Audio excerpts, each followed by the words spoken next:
Det som viktigast, eller det som det beste med det, at vi kan se på velferden på fisken, da. At vi kan kontinuerlig følge opp og se om den faktisk spiser fôret i tilbudet, og at den på de plassene vi vil at den skal være, og at den har bra kondisjon.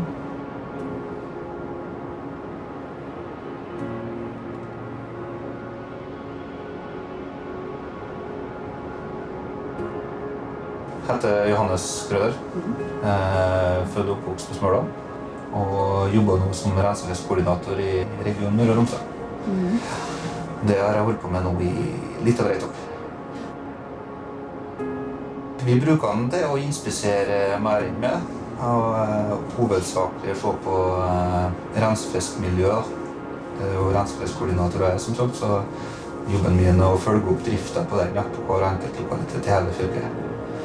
Og tidligere så har vi gått på mærkanten og kikket, og kanskje tidligere synsa og trodd at vi har visst hva som har foregått, men nå har vi da brukt undervannsdroner til å faktisk se hva som foregår, og hvordan fisken har det, og hvordan han står, og ja.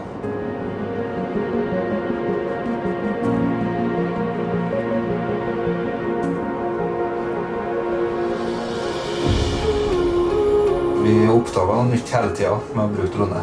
Det er ikke tvil om, og det er et fantastisk godt verktøy å bruke i hverdagen. Som sagt, så tidligere så stod vi på mærkanten og kikket og trodde at vi så ting, og kanskje vi hadde en teori om hvordan ting var, mens nå kan vi gå inn mer og se faktisk eksakt hvordan det ser ut. Og å kunne se da, at rensefisken er til stede, bare den biten er jo et kjempepluss. Og hvis vi ser at den ikke er til stede, så kan vi gjøre justeringer.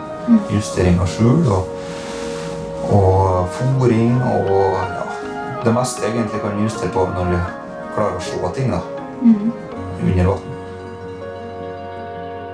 Kunne følge opp fisken som tidligere vi bare har synset om egentlig. Til å få øye under vann, det er kjempeluft for hele næringen. Jeg er helt sikker på.